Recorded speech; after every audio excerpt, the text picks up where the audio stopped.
Question भी पढ़ी कि एक फैक्ट्री जो प्रोड्यूस करती है एक्स प्रोडक्ट, उसकी क्या बनानी है, कोशीट बनानी है फॉर द पीरियड एंडेड, कौन से पीरियड के लिए, 31 दिसंबर 2014 के लिए, on the basis of following information. Opening stock दे रखा है मटेरियल का 15,000, परचेज ऑफ मटेरियल दे रखा है 1,70,000, क्लोजिंग स्टॉक कितना है मटेरियल का 10,000, प्रोडक्टिव वेजेस दे रखी 50,000 और अदर प्रोडक्टिव मैन्युफैक्चर दे रखा है 80,000। फैक्ट्री ओवरहेड दे रखा है 80% ऑफ प्रोडक्टिव वेजेस, यानी कि फैक्ट्री ओवर प्रोडक्टिव वेजेस का 80%, जो यहाँ पे प्रोडक्टिव वेजेस दे रखी हैं 50,000 की, इसका 80%। ऑफिस ओवरहेड दे रखा है 75% ऑफ वर्क ऑन कॉस्ट, यानी फैक्ट्री ओवरहेड कह सकते हैं इसको। सेलिंग एंड डिस्ट्रीब्यूशन ओवरहेड दे रखे 2.50 पर यूनिट सोल्ड के हिसाब से। फिनिश गुड्स कितनी है एट द बिगिनिंग, यानी कि ओपनिंग स्टॉक दे रखा है फिनिश गुड्स का 500 यूनिट्स, यानी और कितनी वैल्यू उनकी 10,000, और production during the period 15,000 units, finish goods at the end of the year 1,500 ये दे रखा है हमें, और प्रोडक्शन कितना हुआ 15,000। Also per unit selling price भी दिखाना है हमें, पर यूनिट कॉस्ट भी दिखानी है, चार्ज प्रॉफिट करना है 25% ऑन सेलिंग प्राइस। उसके बाद हम क्या देखेंगे, कॉस्ट शीट देखेंगे। सबसे पहले हमें जो इन्फॉर्मेशन दे रखी थी हम पहले उसको यूज़ करेंगे कि ओपनिंग स्टॉक दे रखा था और हमने परचेज़ किया, इतना ओपनिंग था हमारे पास था पहले से, इतना परचेज़ किया, इतना क्लोजिंग था, तो हम इसे क्या करेंगे, मटेरियल कंज्यूम निकाल सकते हैं। ओपनिंग दे रखा था 15,000, परचेज़ किया हमने 1,70,000, तो ये हो गया 1,85,000। अब लेस कर देंगे क्लोजिंग स्टॉक ऑफ मटेरियल, तो 10,000। मटेरियल टोटल कितना कंज्यूम हुआ 1,75,000। अब इसकी पर यूनिट कॉस्ट कैसे निकलेगी 1,75,000, और कितनी यूनिट प्रोड्यूस हुई 15,000, तो इसको 1,75,000 को 15,000 से डिवाइड कर देंगे तो हमारी पर यूनिट कॉस्ट निकल आएगी। देखते हैं कैसे। 1,75,000 डिवाइड, तो एक हमारा 11.667 ले लेंगे हम इसको, ये रहा 11.667। अब उसके बाद हमें क्या दे रखा था यहाँ पे, प्रोडक्टिव वेजेस दे रखी थी। प्रोडक्टिव यानी कि डायरेक्ट एक्सपेंसेस दे रखे थे, यानी कि डायरेक्ट एक्सपेंसेस। तो हम क्या करेंगे, डायरेक्ट एक्सपेंसेस को हम ऐड कर देंगे। कितने दे रखे हैं 50,000, तो 50,000 को ऐड कर देंगे। और हमें क्या दे रखा है, अदर प्रोडक्टिव मैन्युफैक्चरिंग एक्सपेंसेस, तो हम मैन्युफैक्चरिंग से रिलेटेड हैं तो 8,000 हम ऐड कर देंगे, तो हमारी क्या निकल आएगी प्राइम कॉस्ट 2,33,000। और हमें साथ साथ पर यूनिट कॉस्ट भी निकालते जानी है। 2,33,000 को क्या करेंगे, डिवाइड कर देंगे 15,000 से। 2,33,000 को डिवाइड कर देंगे 15,000 से, तो हमारी क्या आ जाएगी 15.533 क्या आ जाएगी हमारी पर यूनिट कॉस्ट आ जाएगी। उसके बाद हम क्या करते हैं, प्राइम कॉस्ट में फैक्ट्री से रिलेटेड एक्सपेंसेस को हम क्या कर देते हैं ऐड, तो हमारी क्या आती है वर्क कॉस्ट या फैक्ट्री कॉस्ट भी हम इसको कह सकते हैं। अब फैक्ट्री कॉस्ट के बारे में हमें क्या बोल रखा था कि वो 80% है प्रोडक्टिव वेजेस का। प्रोडक्टिव वेजेस कितनी है 50,000, तो 50,000 का 80% हम निकाल सकते हैं।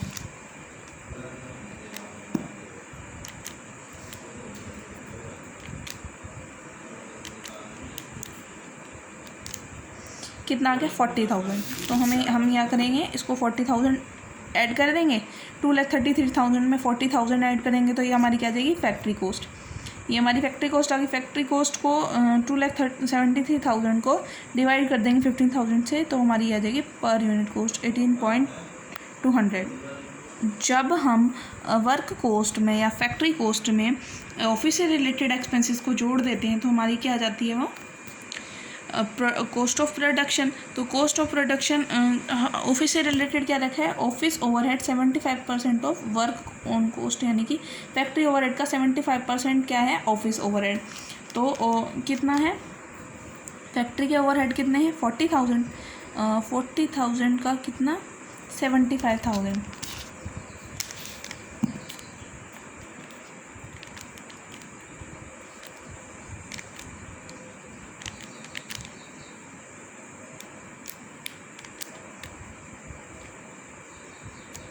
सॉरी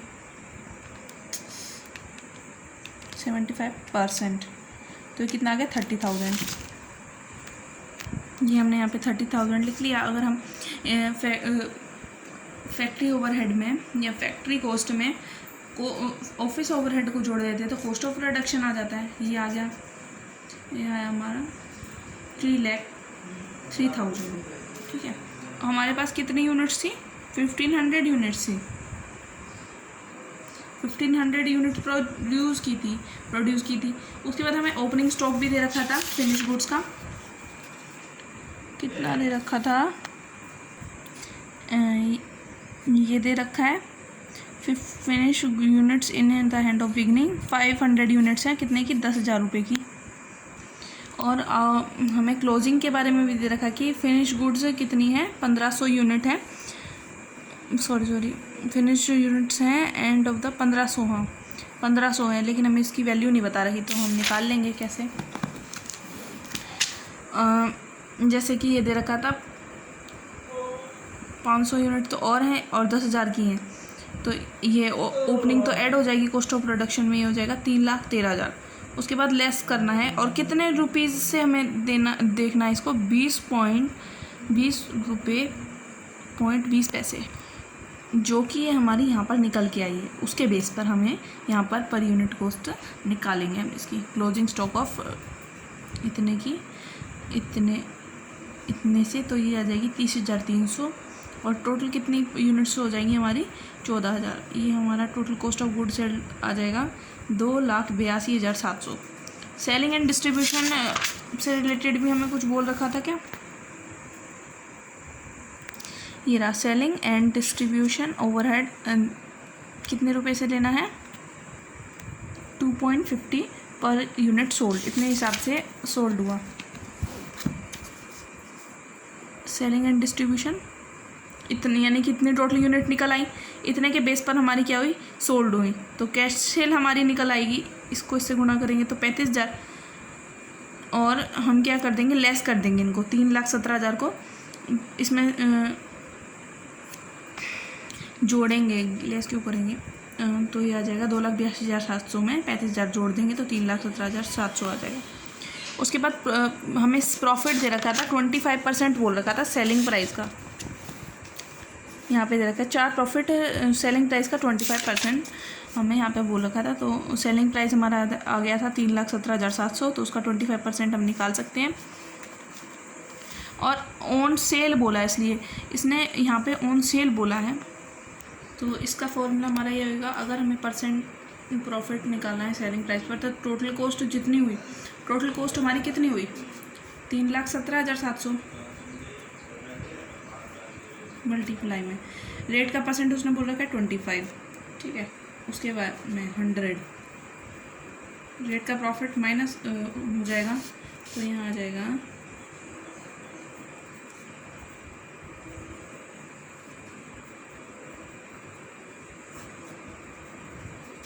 तो उसने यहीं पे इसको ऐसे दिखा रखा है। अगर हम इसको कैलकुलेट करेंगे तो ये आ जाएगा 1,05,900 रुपये। और हम जब ऑफिस कॉस्ट ऑफ प्रोडक्शन में जब हम सेलिंग एंड डिस्ट्रीब्यूशन से रिलेटेड एक्सपेंसेस को जोड़ते हैं तो हमारी क्या आ जाती है? टोटल सेल आ जाती है, या हाँ टोटल कॉस्ट। तो वो हमारी टोटल कॉस्ट आएगी, टोटल सेल नहीं, टोटल सेल तो हमने पहले ही निकाल ली। अगर अब हम इसको यहाँ पर कैलकुलेट करेंगे 3,17,700 मल्टीप्लाई में 25/75, तो ये हमारा आ जाएगा टोटल कॉस्ट 1,05,900 ये आ जाएगी। और टोटल कॉस्ट आ जाएगी हमारी 4,30,600, और इसकी हम कॉस्ट पर यूनिट हम निकाल सकते हैं।